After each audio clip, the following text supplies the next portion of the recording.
अर्जुना गुरुकुलम में आप सभी का स्वागत है। अभी हम यहाँ पर नया ट्यूटोरियल स्टार्ट करने जा रहे हैं अपना, जो बेसिकली बेस्ड रहेगा आईसीएसई एंड सीबीएसई बोर्ड, दोनों बोर्ड के स्टूडेंट्स पर। ठीक है, लगभग कोर्सेज में बहुत सारी सिमिलरिटीज भी हैं, डिसिमिलरिटीज भी हैं, तो उसी के अकॉर्डिंग हम यहाँ पर करेंगे चैप्टर नंबर 1। ठीक है, चैप्टर नंबर 1 है फोर्स। फोर्स को हमने यहाँ पर 4 पार्ट्स में हम करेंगे, 4 ट्यूटोरियल्स में हम इस चैप्टर को ओवरऑल कंप्लीट करेंगे। इसमें मैंने इन चारों पार्ट्स को कुछ इस तरीके से डिवाइड करा है, जिसमें हम पार्ट ए में, जब हम चैप्टर 1 में फोर्स के बारे में पढ़ेंगे, तो उसके पार्ट 1 में हम पढ़ेंगे contact and non contact forces के बारे में कि ये होती क्या है बेसिकली। फिर हम पढ़ेंगे general characteristics of non contact forces के बारे में। देन हम पढ़ेंगे न्यूटन्स लॉज ऑफ मोशन के बारे में कि न्यूटन ने कितने लॉज बताए। फिर हम पढ़ेंगे इक्वेशन ऑफ मोशन के बारे में। इक्वेशन ऑफ मोशन में हम एक्सेलरेशन के अकॉर्डिंग भी पढ़ेंगे और एक्सेलरेशन ड्यू टू ग्रेविटी के अकॉर्डिंग भी पढ़ेंगे। ठीक है, देन हम यहाँ पर हमारा फर्स्ट पार्ट कंप्लीट हो जाएगा। फिर हम इसमें बेस्ड न्यूमेरिकल्स करेंगे। देन हम आएंगे पार्ट बी पर।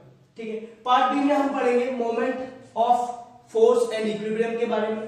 फिर हम पढ़ेंगे इक्विलिब्रियम ऑफ बॉडीज के बारे में, जिसमें हम 2 तरह के इक्विलिब्रियम के बारे में पढ़ेंगे, स्टैटिक और डायनामिक। इसके साथ साथ हम कंडीशंस ऑफ इक्विलिब्रियम के बारे में भी इसी पार्ट में पढ़ेंगे। ठीक है, देन हम पढ़ेंगे प्रिंसिपल ऑफ मोमेंट्स के बारे में। तो यहाँ पे हमारा पार्ट बी कंप्लीट हो जाएगा। देन हम आएंगे पार्ट सी पर। पार्ट सी में हमारे पास केवल एक ही टॉपिक रहेगा, सेंटर ऑफ ग्रेविटी। ठीक है, उसके बाद हम पढ़ेंगे पार्ट डी।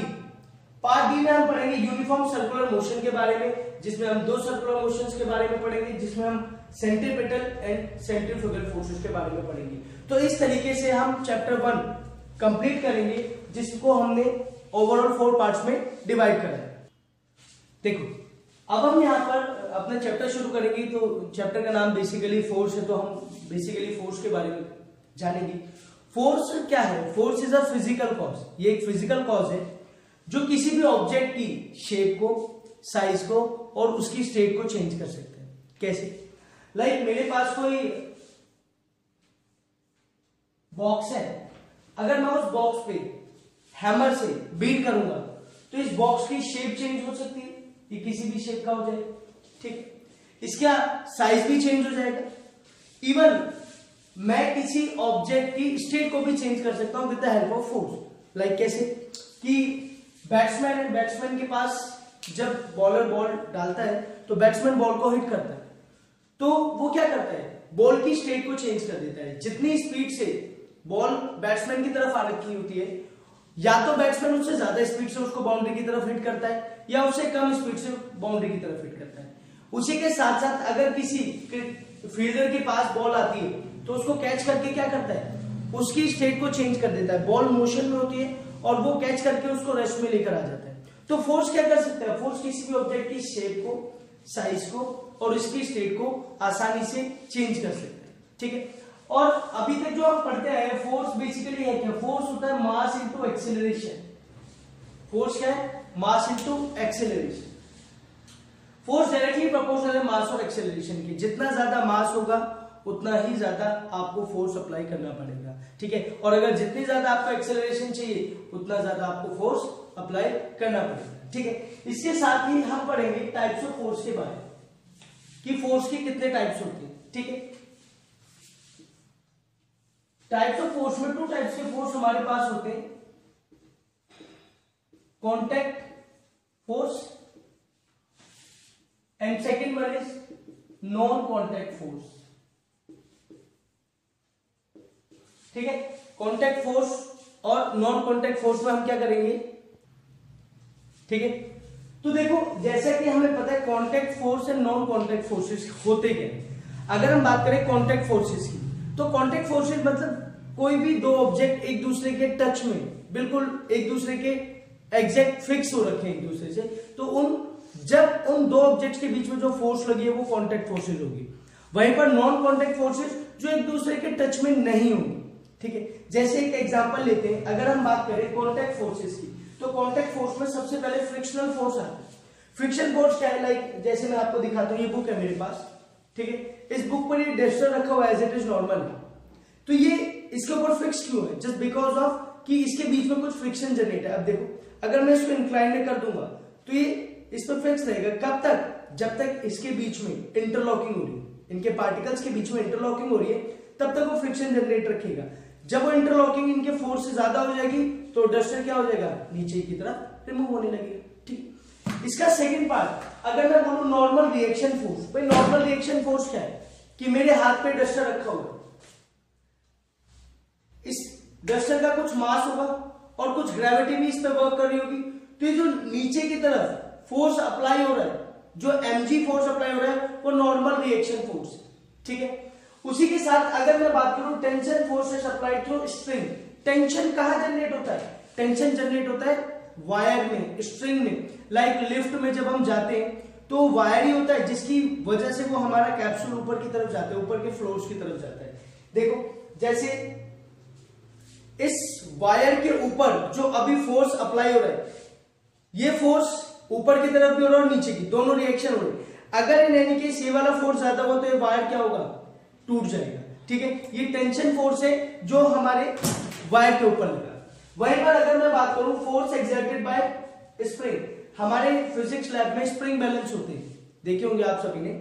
उन स्प्रिंग बैलेंस को हम ऐसे फोर्स अप्लाई करेंगे तो हम दोनों तरफ से फोर्स अप्लाई करेंगे तो हमें दिख जाएगा कि दोनों तरफ से इक्वल फोर्स अप्लाई होगा। ठीक है, वो एक स्प्रिंग जो दूसरे स्प्रिंग पे फोर्स अप्लाई करेगी वही क्या होगा, फोर्स एक्सर्टेड बाय स्प्रिंग। अगर हम बात करें फोर्स एक्सर्टेड ड्यूरिंग कोलिजन, दो बॉल्स हमने ली और दोनों बॉल्स को, एक बॉल को दूसरी बॉल पे हिट करा, तो हिट करने के बाद अगर मैं बात करूं कि ये एक बॉल है और एक ये छोटी बॉल, ठीक है, ये बॉल ए है, ये बॉल बी है। जब इन दोनों का कोलिजन हुआ तो ए ने बी पे कुछ फोर्स लगाया और कुछ फोर्स बी ने ए पर लगाया, लेकिन दोनों का मैग्नीट्यूड क्या होगा, सेम होगा। ठीक है, यहां पर ये थे कांटेक्ट फोर्सेस। कांटेक्ट फोर्सेस कब अप्लाई होते, जब कोई भी दो ऑब्जेक्ट एक दूसरे के टच में आते। वहीं पर अगर हम बात करें नॉन कांटेक्ट फोर्सेस की, नॉन कांटेक्ट फोर्सेस में ग्रेविटेशनल फोर्स है। ग्रेविटेशनल फोर्स क्या है, ये मेरे पास एक मार्कर है, अगर इस मार्कर को मैं ऐसे पकड़ा लिया, ठीक है, और इसको मैंने ऐसे छोड़ दिया, मैंने अर्थ इसे टच तो नहीं था, लेकिन ये मार्कर फिर भी अर्थ की तरफ अट्रैक्ट हो गया। क्यों अट्रैक्ट हुआ, अट्रैक्ट होने का कारण क्या था, ग्रेविटेशनल फोर्स था। Earth attract each and everything towards its centre, earth अपने सेंटर में हर एक चीज को अट्रैक्ट करता है। ठीक है, तो नॉन कांटेक्ट फोर्स में सबसे पहले कौन सा फोर्स है, ग्रेविटेशनल फोर्स। इसके बाद हम बात करें electrostatic force. Electrostatic force basically आप घर पे भी करके देख सकते हैं प्रैक्टिकली। एक बलून लेंगे, उस बलून को अपने शर्ट पे ऐसे रब कर लेंगे, जब आप उसको रब करेंगे तो उसमें एक चार्ज जनरेट हो जाएगा, स्टैटिक चार्ज जनरेट हो जाएगा, जो उसकी सरफेस पे ही रहने वाला है, वो ट्रांसफर नहीं होगा। जब आप रब करेंगे तो एक स्टैटिक चार्ज जनरेट होने की वजह से फिर आप क्या करेंगे, उसको अपनी पाम पे अगर टच करेंगे तो आपकी पाम पे टच हो जाएगा। वो क्यों टच हुआ, क्योंकि उसके अंदर एक स्टैटिक चार्ज था जो आपकी पाम की तरफ अट्रैक्ट हो गया। ठीक है, स्टैटिक चार्ज भी कब, ये भी एक नॉन कांटेक्ट फोर्स है। स्टैटिक इलेक्ट्रोस्टैटिक फोर्स के बाद क्या हुआ, मैग्नेटिक फोर्स। मैग्नेटिक फोर्स आपने देखा ही होगा, हम दो मैग्नेट्स को रिपल भी कर सकते हैं और अट्रैक्ट भी कर सकते हैं। हम बचपन से पढ़ते आ रहे हैं कि same poles repel each other and opposite poles attract each other. ठीक है, अगर हम बात करें कि भाई नॉन कांटेक्ट फोर्स की जनरल कैरेक्टरिस्टिक है क्या, ठीक है, नॉन कांटेक्ट फोर्स में अगर हम ग्रेविटी की बात करें तो ग्रेविटी हमेशा अट्रैक्टिव फोर्स ही दिखाएगी। भाई कोई बहुत बड़ा प्लेन हो या एक छोटा सा मार्कर हो, हमेशा ये किधर की तरफ गिरेंगे, अर्थ के सेंटर की तरफ। ठीक है, जितना फोर्स अर्थ इन पे लगा रहा होता है उतना ये भी लगा रही होती है, लेकिन प्रॉब्लम कहां होती है, प्रॉब्लम यहां होती है कि अर्थ का जो इनर्शिया है वो बहुत ज्यादा है, इसीलिए वो किसी भी ऑब्जेक्ट को अपने सेंटर की तरफ अट्रैक्ट कर लेता है। ठीक है, लेकिन प्लेन का या इस मार्कर का इनर्शिया अर्थ के कंपैरिजन में क्या है, नेग्लिजिबल है, इसीलिए हमें जो फोर्स दिखाई देता है वो स्मॉल ऑब्जेक्ट्स पे नजर आता है। ठीक है, तो यहां पर जो ग्रेविटी का इंपैक्ट है वो हमेशा कैसा रहेगा, अट्रैक्टिव रहने वाला है। दूसरा अगर हम बात करें electrostatic and magnetic forces, electrostatic and magnetic forces attractive भी हो सकते हैं और रिपल्सिव भी हो सकते हैं, दोनों कंडीशन है यहां पर। ठीक है, थर्ड कंडीशन अगर हम बात करें मैग्नीट्यूड ऑफ फोर्स की, जो मैग्नीट्यूड ऑफ फोर्स है वो directly magnitude of force proportional होगा, इनवर्सली प्रोपोर्शनल होगा कितना, distance between the two object, और वो डिस्टेंस कितना, लाइक मैंने बोला कि फोर्स को अगर मैंने 2 टाइम्स इंक्रीज कर दिया, अगर फोर्स 2 टाइम इंक्रीज हुआ है, इट मीन्स टू से जो डिस्टेंस है वो 4 टाइम्स डिक्रीज हुआ है। ये रिलेशन है किसमें? फोर्स एंड डिस्टेंस में। कौन से फोर्स एंड डिस्टेंस में? ग्रेविटेशन के अकॉर्डिंग। अगर हम बात करें कि मैंने फोर्स के मैग्नीट्यूड को बढ़ाया, फोर्स का मैग्नीट्यूड कब बढ़ेगा? जब दो ऑब्जेक्ट्स के बीच में डिस्टेंस क्या हो जाएगा? कम। और ये जो रिलेशन रहेगा वो इनवर्सली रिलेशन रहेगा, वो भी स्क्वायर का। इन एनी केस अगर मैंने बोला मैंने फोर्स को 3 टाइम्स बढ़ा दिया है, इट मींस कि मैंने 9 टाइम्स डिस्टेंस को कम कर दिया। ठीक, जितना ज्यादा डिस्टेंस होगा उतना फोर्स कम होगा, जितना कम डिस्टेंस होगा उतना फोर्स ज्यादा होगा। ये एक इनवर्स रिलेशन है। ठीक है, इतना क्लियर है? अब हम बात करेंगे इफेक्ट्स ऑफ फोर्स, कि फोर्स के इफेक्ट्स हम अपनी डेली लाइफ में कहां कहां पर देखते हैं। ठीक है, जैसे अगर मैं सबसे पहले बोलूं इफेक्ट्स ऑफ फोर्स में, मैंने आपको अभी पहले बताया भी था, force can change the state of the object. अभी स्टेट कैसे चेंज होने वाली? भाई स्टेट, जैसे अगर हम अपनी रियल लाइफ की बात करें कि हमारे पेरेंट्स जब हमें डांटते हैं या पीटते हैं तो हमारी स्टेट कैसी होती है? रेस्ट वाली। और जैसे हमारी डांट पड़ती है और हमारी पिटाई हो जाती है तो हमारी स्टेट कैसी हो जाती है? मोशन वाली। जो काम हम नहीं कर रहे होते, पढ़ाई जो हमने रेस्ट फॉर्म पे रख दी होती है, जैसे हमारी पिटाई होती है वैसे हम कैसे हो जाते हैं? मोशन स्टेट में आ जाते हैं और जल्दी जल्दी तेजी से अपनी पढ़ाई को करना शुरू कर देते हैं। ठीक है, सो इसी तरह अगर मैं बात करूं कि कोई भी ऑब्जेक्ट लाइक एक बॉल है, बॉल मेरे पास रखी है, सामने रखी है, मैंने उसको किक करा तो वो पहले किस में थी? रेस्ट में थी। जैसे मैंने उसको किक करा वो किस में आ गई? मोशन में। So force can change the state of object. अगर ऑब्जेक्ट रेस्ट में तो उसको मोशन में कर सकता है और मोशन में तो उसको रेस्ट में। रेस्ट में कैसे लाएगा? मोशन से। एक फील्डर है, उसके पास बॉल आई, उसने कैच कर दी, तो बॉल मोशन में थी और उसने कैच करके उसको किस फॉर्म में कर दिया? रेस्ट की फॉर्म में कर दिया। ठीक है, फिर force can change the speed of the object. Speed कैसे? कि बैट्समैन के पास बॉलर ने बॉलिंग की और बैट्समैन ने हिट करा, अब बैट्समैन ने बाउंड्री पे ना मारने की बजाय नॉर्मल शॉट मारा तो क्या होगा? बॉल की स्पीड ज्यादा थी, बैट के पास हिट हुई, कुछ फोर्स अप्लाई हुआ और उसकी स्पीड थोड़ी सी कम हुई। ठीक है, फिर आता है can change the size and shape of the object. बिल्कुल हो सकता है, can change the size and shape of the object. एक बलून है, उसके अंदर एयर फिल करी और उसको बर्स्ट कर दो। बर्स्ट कैसे हुआ? तुमने उसके ऊपर फोर्स अप्लाई करा। ठीक है, फोर्स अप्लाई करने से उसकी शेप और साइज दोनों के दोनों चेंज हो गए। या फिर अगर हम बात करें कि एक एटमॉस्फेरिक एयर को हम सिलेंडर्स में फिल कर देते हैं, अब वो साइज में भी चेंज हो जाती है और शेप में भी चेंज हो जाती है। ठीक है, इसी तरह it can produce acceleration in a body by change in velocity. Force acceleration generate करता है। कैसे? ऐसा कैसे पॉसिबल है कि लाइक एक कार खड़ी थी, वो खराब थी, तो 2-4 लोगों ने साथ में मिलकर उसको धक्का देना शुरू करा। जब उसको धक्का देना शुरू करा तो खराब थी, खड़ी थी, वो रेस्ट में थी। रेस्ट से फिर वो किस में आ गई? वेलोसिटी में आ गई, मोशन में आ गई, तो उसकी स्टेट चेंज हुई। तो जब स्टेट चेंज हुई तो उसकी वेलोसिटी भी चेंज हुई और चेंज इन वेलोसिटी ही क्या होता है? एक्सीलरेशन। सो फोर्स क्या करता है? किसी भी ऑब्जेक्ट में एक्सीलरेशन जनरेट करने का काम करता है। ठीक है, इतना क्लियर हो गया? देखो अभी हमने करा था फोर्स के बारे में, अब हम पढ़ेंगे न्यूटन लॉज ऑफ मोशन के बारे में। ठीक है, तो न्यूटन ने कुछ लॉज दिए हमें मोशन के बारे में। तो सबसे पहले तो हमें पता होना चाहिए कि मोशन क्या है। मोशन क्या है? What is motion? Any object change its position according to its point of reference and take some time. कोई भी ऑब्जेक्ट लाइक ये मार्कर है, ये मेरे लेफ्ट शोल्डर के अकॉर्डिंग अभी यहां पर है। अगर मैं अपने लेफ्ट शोल्डर को पॉइंट ऑफ रेफरेंस मानूं तो मैंने कुछ इस पर फोर्स अप्लाई करा और एक ये यहां पर आ गया, तो मुझे कैसे पता लगेगा इट चेंज इट्स स्टेट? तो इसने इस शोल्डर के पॉइंट ऑफ रेफरेंस के अकॉर्डिंग देखो डिस्टेंस बढ़ गया ना, तो इसके अकॉर्डिंग हमें पता लगा कि कोई ऑब्जेक्ट मोशन में कैसे आता है। ठीक है, जब वो ऑब्जेक्ट अपनी जगह को बदल देता है अपने पॉइंट ऑफ रेफरेंस के अकॉर्डिंग। ठीक है, और उस पॉइंट ऑफ रेफरेंस के अकॉर्डिंग जगह को बदलने में भी उसको कुछ टाइम लगता है, तो हम कहते हैं कि हाँ ये ऑब्जेक्ट मोशन है। तो इसी मोशन के अकॉर्डिंग न्यूटन ने हमें कुछ लॉज दिए। सो अगर हम बात करें फर्स्ट लॉ ऑफ मोशन, और फर्स्ट लॉ ऑफ मोशन को लॉ ऑफ इनर्शिया भी बोला जाता है। अब ये इनर्शिया क्या है?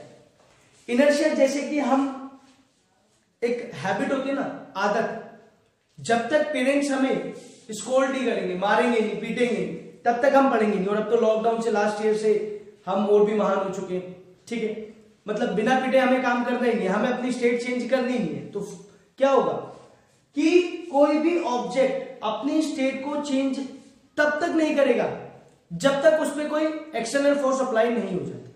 लाइक आप लोग भी अपनी स्टेट कब तक चेंज नहीं करते, जब तक पीछे से पापा गुद्दी पे नहीं मारते। ऐसे ही होता है ना। तो सेम कंडीशन यहां पर भी है। According to first law of motion, according to Newton first law of motion, any object can not change its position whether it is in rest और in motion until or unless an external force applied on it. This is also called law of inertia.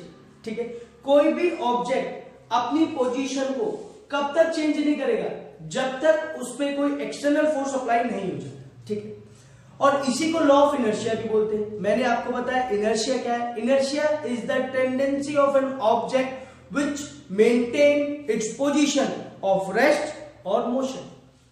Inertia किसी भी object की tendency है, आदत है, habit है कि जो उसको उसकी पोजीशन को चेंज होने ही नहीं देता। लाइक मैं एक बस में खड़ा हूं, ठीक है, मैंने होल्ड कर रखा है, अचानक से ड्राइवर ने ब्रेक अप्लाई कर दी तो मैं सामने वाले से टकरा जाता हूं। क्यों? क्योंकि मेरी बॉडी पे जब इनर्शिया वर्क कर रहा होता है तो मेरी बॉडी रेस्ट में थी, लेकिन अचानक से उसने ब्रेक अप्लाई करे तो मेरी बॉडी मोशन में आ गई। कहीं भी हम लाइक हिली एरियाज में ड्राइव कर रहे होते हैं तो अगर हम नॉर्मल बैठे और एक शार्प टर्न आता है तो शार्प टर्न में हम बैठे बैठे कैसे हो जाते हैं, ऐसे हो जाते हैं या फिर ऐसे हो जाते हैं। हम आराम से मेट्रो में खड़े होल्ड करके, अचानक से मेट्रो चलती तो मैंने बताया कि जैसे हम मेट्रो में खड़े और मेट्रो अचानक से चल पड़े तो हम आगे की तरफ खिसक जाते हैं। क्यों? क्योंकि हमारी बॉडी पे इनर्शिया काम कर रहा होता है। ठीक है, हमारी बॉडी रेस्ट में होती है और अचानक से मेट्रो मोशन में आती है तो हमारी बॉडी का इनर्शिया ब्रेक डाउन हो जाता है। ठीक है, तो इसीलिए first law of motion is also known as law of inertia होता है। तो अगर हम बात करें, यहां पे हमारा first law of motion clear हुआ। अगर हम बात करें सेकेंड लॉ ऑफ मोशन की, so second law of motion basically है क्या? Second law of motion is the motion when we applied some force on an object it changes position.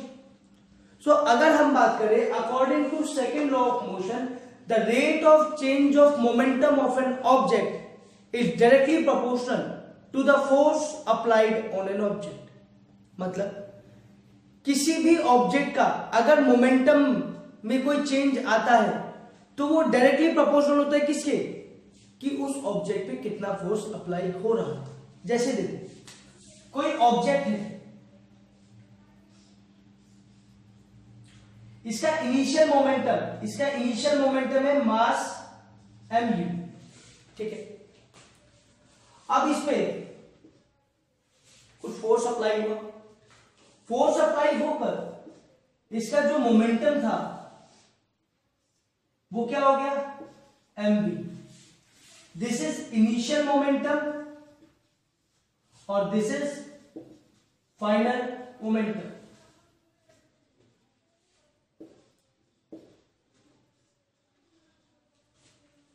तो हम इसको डिनोट कर सकते हैं P I and P F, P final से। So according to second law of motion, the rate of change of momentum of an object is directly proportional to the force applied on an object. ये कोई object था जिसका initial momentum था mu, उसका मास m था और initial velocity u थी, और फाइनल मोमेंटम mv जिसका मास m और वेलोसिटी। आपको पता है मोमेंटम क्या होता है? मास इनटू वेलोसिटी होता है। ठीक है, so according to second law of motion, force is directly proportional to the del p। अब what do you mean by del? Del is the changes in unit, या फिर हम कह सकते हैं चेंज इन मोमेंटम। जो भी मोमेंटम चेंज हुआ है और उस मोमेंटम को इनिशियल से फाइनल में पहुंचने में जितना टाइम लगा है। ठीक है, अगर हम बात करें कि फोर्स डायरेक्टली प्रोपोर्शनल है मोमेंटम की, तो ये क्या हो गया? चेंज इन मोमेंटम कितना हो जाएगा? mv minus mu upon t। फिर इसी को हम फर्दर अगर करेंगे तो force directly proportional to mass, दोनों में कॉमन है, v minus you upon T. इतना क्लियर है? यहां पर हम इसको फर्दर अगर आगे करने की कोशिश करेंगे तो हमने प्रीवियस क्लासेस में पढ़ा था change in velocity with respect to time is known as acceleration. So ये क्या हो जाएगा, force directly proportional to mass into acceleration. वहीं पर अगर मैं बात करूं F equals to K M A, K is constant of proportionality. अभी जो K है, ये जो कांस्टेंट ऑफ प्रोपोर्शनैलिटी का जो रिलेशन था उसको हमने क्या एज्यूम कर लिया, K एज्यूम कर लिया। अगर हम फर्दर इसको करें तो मैंने बोला mass of object is 1 kg and acceleration is 1 metre per second square, so the value of K is also 1। तो अब फाइनली हमें क्या मिला, force equals to mass into acceleration, और यही सेकंड लॉ ऑफ मोशन बोलता है।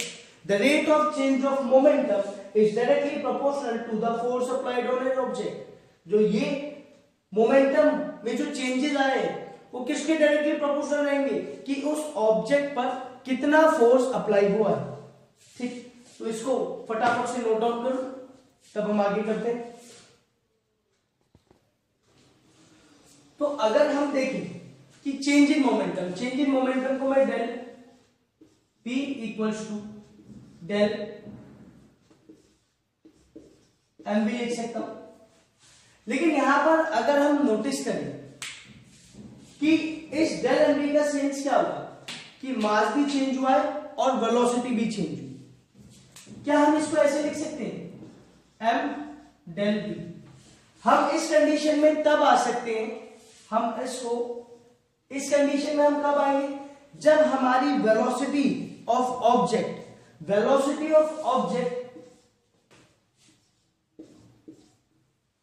बहुत ज्यादा छोटी रहेगी, किससे, C से। C मतलब velocity of light means 3 into 10 की पावर 8 मीटर पर सेकेंड। ये कब करेक्ट होगा, ये करेक्ट तब होगा जब हमारे ऑब्जेक्ट की वेलोसिटी लगभग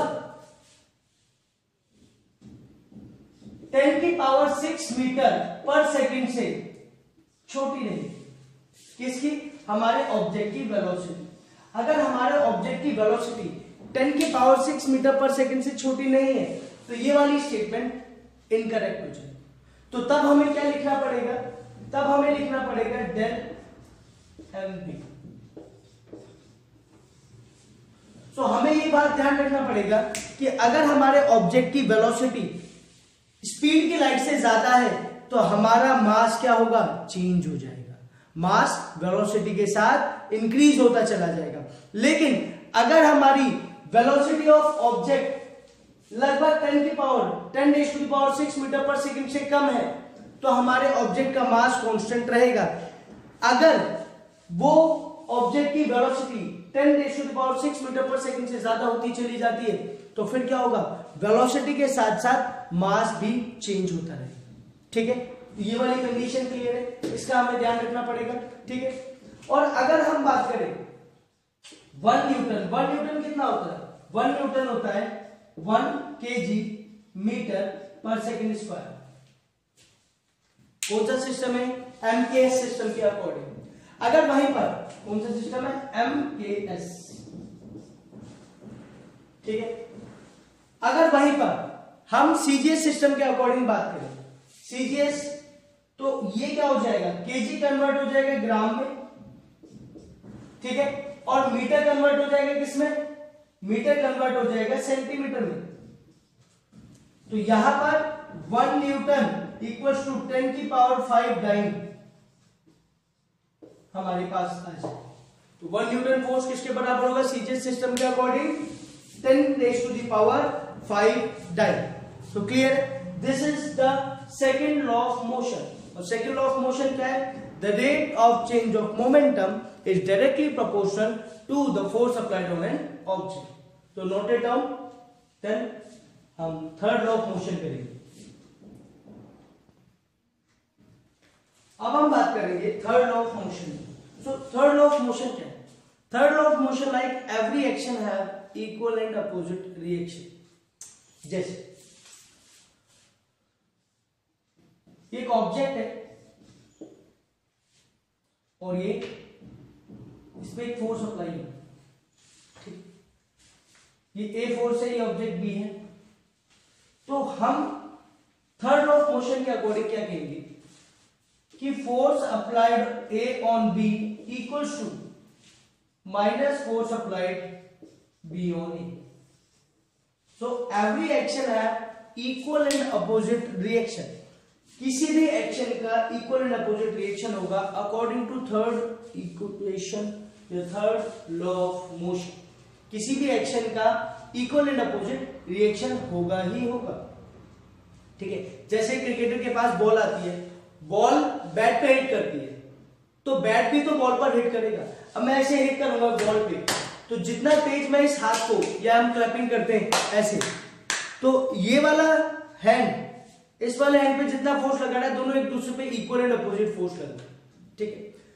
तो यहां पर थ्री लॉज ऑफ मोशन हमारे क्लियर हो जाते हैं, first law, second law and third law. And third law क्या कहता है कि एवरी एक्शन है इक्वल एंड अपोजिट रिएक्शन। अब इसके आगे हम करेंगे थ्री इक्वेशंस ऑफ मोशन। देखो एक बात हमेशा ध्यान रखना, बहुत सारे स्टूडेंट्स क्या करते हैं, उनसे पूछा जाता है लॉ लेकिन वो लेकर आते हैं इक्वेशन, उनसे पूछी जाती है इक्वेशन लेकिन वो लेकर आते हैं लॉ।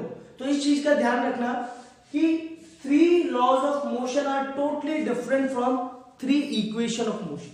दोनों में कोई भी सिमिलैरिटी नहीं है, लॉज अलग है, इक्वेशन ऑफ मोशंस अलग है, ठीक है। तो थ्री लॉज अलग होते हैं और इक्वेशन ऑफ मोशन अलग होते हैं। बहुत सारे स्टूडेंट्स एग्जाम में गलतियां करके आते हैं, उनसे लॉ पूछते हैं, वो इक्वेशन लेकर आ जाते हैं। तो इस चीज को ध्यान में रखना।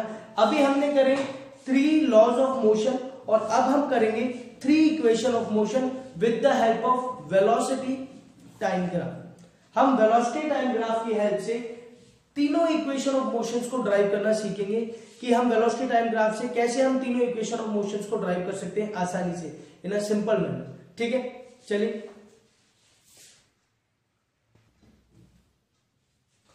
तो देखो, अब हम थ्री लॉज ऑफ मोशन के बारे में हमने जाना, अब हम बात करेंगे थ्री इक्वेशंस ऑफ मोशन के बारे में, ठीक है। तो three equation of motion basically है क्या? तो थ्री इक्वेशन ऑफ मोशन हम यहां पर वेलोसिटी टाइम ग्राफ की हेल्प से आइडेंटिफाई करेंगे, ठीक है। हमने एक नॉर्मल एक वेलोसिटी टाइम ग्राफ ड्रॉ करा,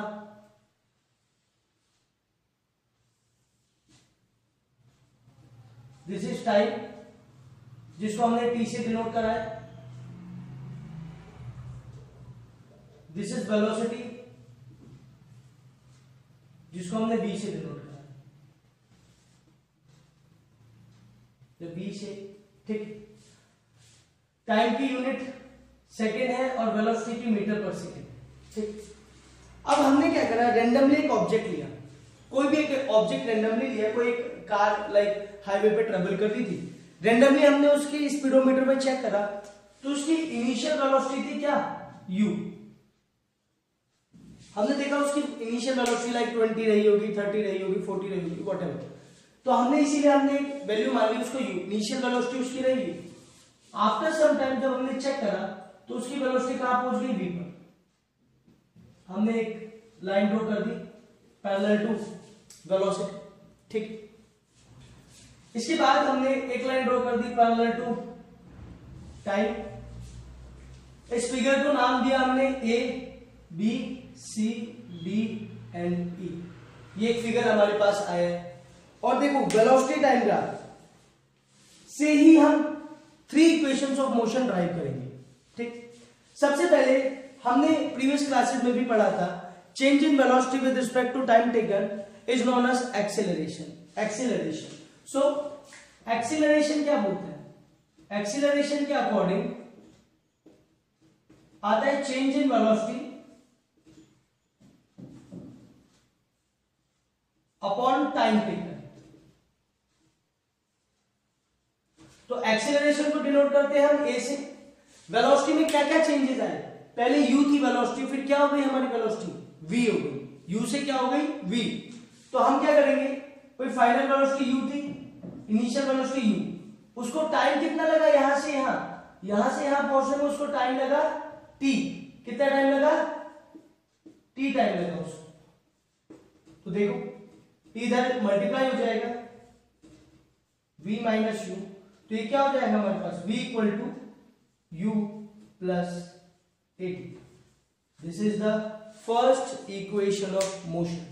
और यहीं पर हम बात करें एक्सीलरेशन की जगह, एक्सीलरेशन ड्यू टू ग्रेविटी, मतलब कोई ऑब्जेक्ट ऊपर से नीचे की तरफ आएगा या नीचे से ऊपर की तरफ जाएगा, तो हम इस एक्सीलरेशन की जगह क्या यूज कर देंगे, g, मतलब एक्सीलरेशन ड्यू टू ग्रेविटी। अगर ऑब्जेक्ट ऊपर की तरफ जा रहा है तो g हम लेंगे नेगेटिव, और ऑब्जेक्ट डाउनवर्ड्स टू अर्थ आ रहा है तो हम g लेंगे पॉजिटिव। ठीक है, g की नॉर्मल वैल्यूज हम न्यूमेरिकल के अकॉर्डिंग लेते हैं। लाइक उसने न्यूमेरिकल में गिवन दिया है कि g equals to 10 metre per second लेना है, पर सेकंड स्क्वायर लेना है तो 10 लेंगे, और वैसे 9.8 metre per second square g हम जानते हैं। ठीक है, तो according to acceleration due to gravity ये क्या हो जाएगा, gt plus u equals to v।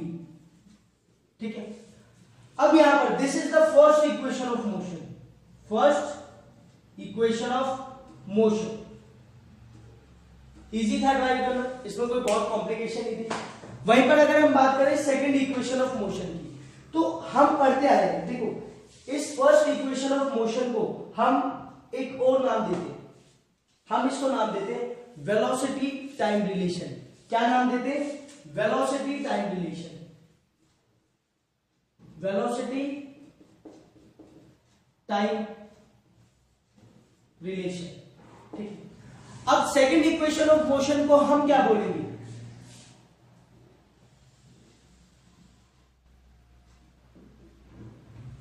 Second equation of motion में हमने देखा है कि area under velocity time graph gives the distance covered by the object. जो भी वेलोसिटी टाइम ग्राफ के अंडर में जो एरिया आएगा वो हमें ये बताएगा कि हमारे ऑब्जेक्ट ने कितना डिस्टेंस कवर करा है।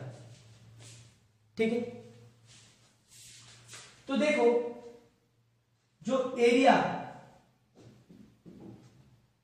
अंडर वेलोसिटी टाइम ग्राफ क्या आएगा इसके अंदर, एरिया ऑफ फिगर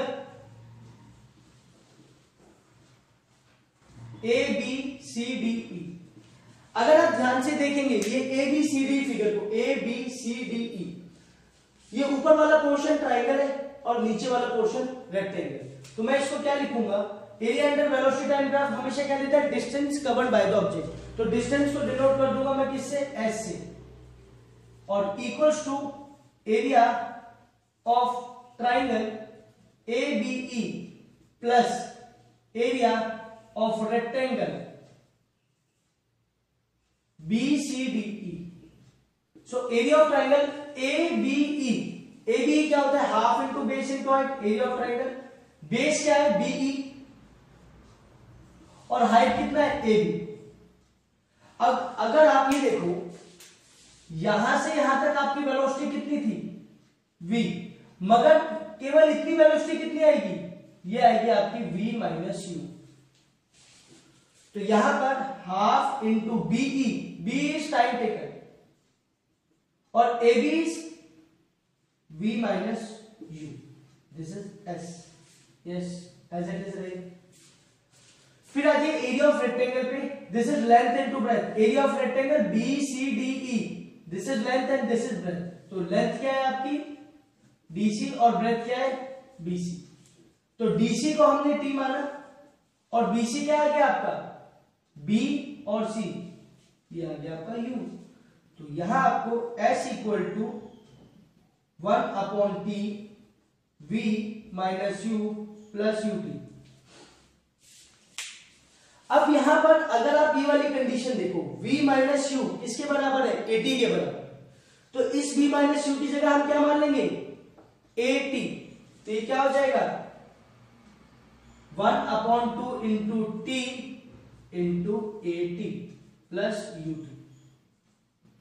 तो ये हो जाएगा S equal to UT plus half A T square. This is third equation of motion. और इस रिलेशन को हम क्या बोलते हैं? इस रिलेशन को हम बोलते हैं वेलोसिटी टाइम रिलेशन। कभी कभी क्वेश्चन आ जाता है ड्राइव वेलोसिटी टाइम रिलेशन, तो वेलोसिटी टाइम रिलेशन ही हमारा होता है सेकंड इक्वेशन ऑफ मोशन। यहां भी s equal to U T plus half A T की स्क्वायर की जगह क्या लग जाएगा एक्सीलरेशन ड्यू टू ग्रेविटी में? s equal to U T plus half G T square. ठीक है, अब हम बात करेंगे थर्ड इक्वेशन ऑफ मोशन की। Third equation of motion, first था हमारा वेलोसिटी टाइम रिलेशन, ठीक है। सेकंड था हमारा, सॉरी मैंने वेलोसिटी टाइम बोल दिया इसको, this is position time relation, position time relation. And third हमारा आएगा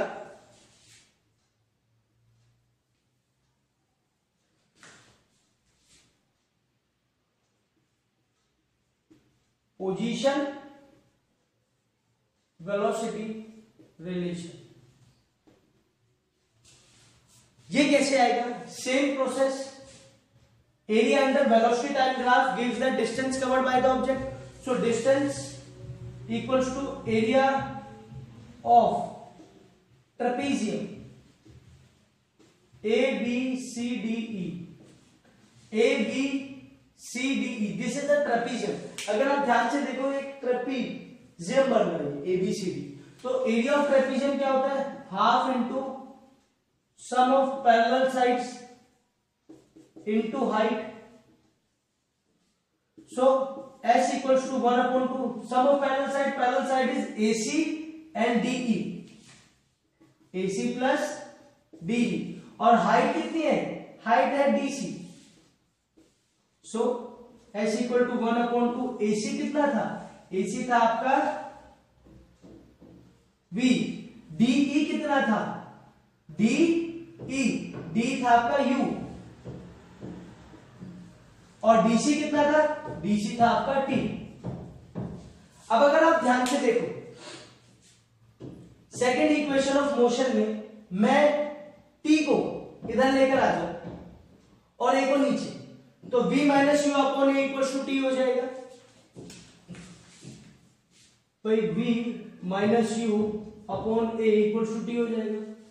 तो यहां पर हम इस t की जगह क्या ले लेंगे?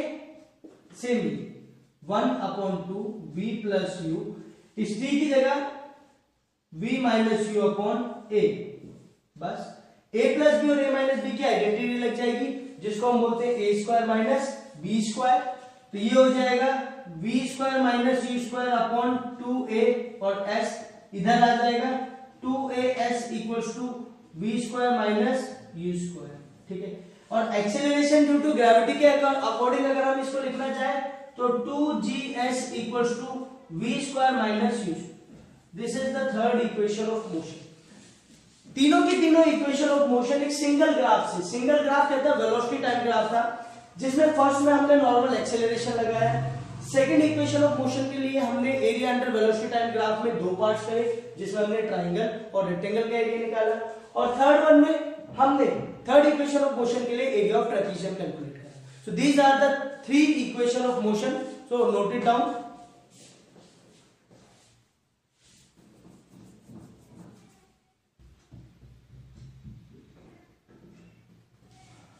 तो देखो थ्री इक्वेशंस हमारे पास आई। First of all v equals to u plus A T, second s equals to ut plus half A T square, and third equals to v square minus u square equals to 2as। ये था normal acceleration के according. अगर हम बात करें acceleration due to gravity, acceleration due to gravity के according, so acceleration due to gravity के according हम बात करें तो v equals to u plus gt हो जाएगा, सेकेंड हो जाएगा s equal to ut plus half gt square हो जाएगा, and third equals to v square minus. अब देखो हमने थ्री इक्वेशंस ऑफ मोशन कर ली, थ्री लॉज ऑफ मोशन कर लिए। अब हम करेंगे इन पे बेस न्यूमेरिकल। जैसे मैंने एक बेसिक न्यूमेरिकल लिया है आपकी बुक से कि कोई एक ऑब्जेक्ट है जिसका मास कितना है 500 ग्राम, वो इनिशियली क्या है, रेस्ट पे, तो मैंने इनिशियल वेलोसिटी क्या ले ली उसकी 0, उस पे फोर्स अप्लाई हुआ है 10 kgf, kgf मतलब 10 g न्यूटन। अब 10 g न्यूटन मतलब g is acceleration due to, तो 10 into 10 equals to 100 newton force उस पे अप्लाई हुआ है, ठीक है। नेक्स्ट देखो, टाइम 10 सेकेंड लगा है उसके ऊपर। सबसे पहले हमें बताना है एक्सीलरेशन। अब एक्सीलरेशन बताने का हमारे पास क्या क्या तरीका है, force equals to mass into acceleration होता है, ठीक है। अब फोर्स कितना दिया उसने, 100 न्यूटन, मास कितना है 500 ग्राम, तो convert into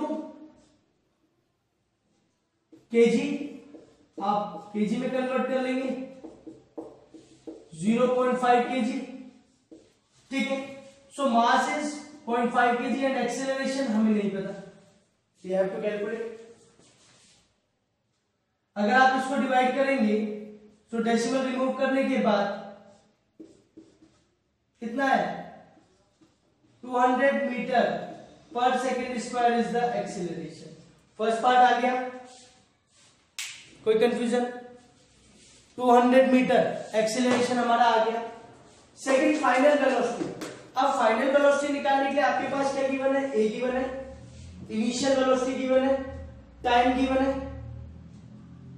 you have to calculate भी।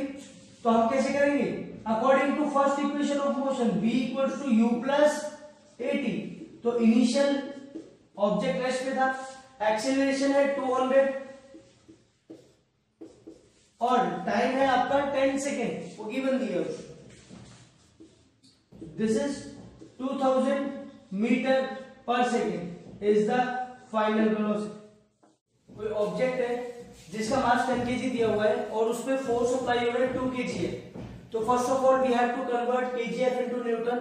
सो उसने गिवन दिया है न्यूमेरिकल में कि एक्सेलरेशन ड्यू टू ग्रेविटी की value 9.8 metre per second square ली हुई। सो मैंने क्या करा, first of all I have to convert 2 kgf into Newton, तो 2 into 9.8, this is 19.6 Newton, we have force। अब हमें एक्सेलरेशन कैलकुलेट करना है, तो force equals to mass into acceleration. So हमें एक्सेलरेशन चाहिए, तो एक्सेलरेशन को अकेला रहने दो, फोर्स अपॉन मास कर दो। फोर्स कितना है टोटल 19.6 और मास कितना है 10, सो कितना आ जाएगा 1.96 metre per second square is the acceleration applied on the object, ठीक है। कुछ इस तरीके के बेसिक न्यूमेरिकल्स हमारे यहां पर है। नेक्स्ट न्यूमेरिकल देखो, नेक्स्ट न्यूमेरिकल कह रहा है कि एक बॉल है जो प्लेयर के हाथ में आ रही है, ठीक है, उस बॉल का उसने मास दिया 100 gram. So first of all we convert it into KG, this is 0.1 KG, 1 KG. फिर उसने बोला है कि जब बॉल जो फील्डर था उसके हाथों से टकराई तो उसकी वेलोसिटी थी 2 मीटर पर सेकेंड। टकराने के बाद ऑब्वियसली बॉल रुक जाएगी, कैच करा जब उसने, तो उसकी फाइनल वेलोसिटी क्या हो जाएगी 0 मीटर पर सेकेंड। टाइम उसने दिया 0.01 second. So first of all we have to calculate the force. So force equals to क्या था, mass into acceleration. So mass acceleration क्या था, v minus you upon T. Mass कितना था 0.1, acceleration कितना हुआ, फाइनल वेलोसिटी 0 हो गई, इनिशियल वेलोसिटी थी आपकी 20 मीटर पर सेकेंड और टाइम था 0.0। सो 0.1 नेगेटिव साइन इधर, 20 इधर, 0.01 डेसिमल और इसका डेसिमल, दिस इज 200 न्यूटन भी माइनस का 200 newton force applied on the object. Then उसका सेकंड पार्ट ये था, उसमें सेकेंडली वो ये पूछ रहा है कि एक्सीलरेशन कितना हुआ, कितना एक्सीलरेशन हुआ। सो एक्सीलरेशन का भी है formula v minus you upon T. So final velocity 0, initial velocity is 20 metre per second and time is 0.01। So as it is -2 decimal हटाए 100, this is -2000 metre per second square is the acceleration of the ball. उस ball की एक्सेलरेशन कितनी थी, -2000 metre per second square. तो इस तरीके के कुछ न्यूमेरिकल्स आएंगे, आगे भी मैं न्यूमेरिकल कराता हूं एक तो आपको, ठीक है, नोट इट डाउन। नेक्स्ट देखो कि एक ट्रक है, उसका मास दिया हुआ है 5 × 10⁻³ kg। उसका डिस्टेंस उसने कितना कवर करा है 0.5 किलोमीटर। तो first of all we have to convert into metre. तो 0.5 multiplied by 100 this is 50 metre. Time 5 second दिया है, फाइनल वेलोसिटी 0 दी है, सॉरी इनिशियल वेलोसिटी, क्योंकि ट्रक रेस्ट पे था और फाइनल वेलोसिटी हमें नहीं पता। फिर हमसे वो पूछा एक्सेलरेशन क्या है, फोर्स कितना लगा है इस ऑब्जेक्ट पे, ठीक है। तो सबसे पहले देखो हमें क्या क्या गिवन दिया उसने, टाइम हमें गिवन दे दिया, इनिशियल वेलोसिटी 0 दी है, डिस्टेंस दे दिया। तो अगर हम बात करें v² - u² = 2as के बिहाफ पर, तो यहां पर हमारी कौन सी इक्वेशन लगेगी, हमारी इक्वेशन लगेगी सबसे पहले s = ut + ½ at²। So distance is 50 meter, initial velocity is 0, time is 5 seconds. So plus half into a into t is 5². So this is 0. So 1/2 into 25 into a equals to 50. Multiply करा तो acceleration आ गया 4 metre per second square. वहीं पर अगर हम बात करें force applied कितना हुआ है, सो फोर्स इक्वल्स टू होता है मास इनटू एक्सेलरेशन।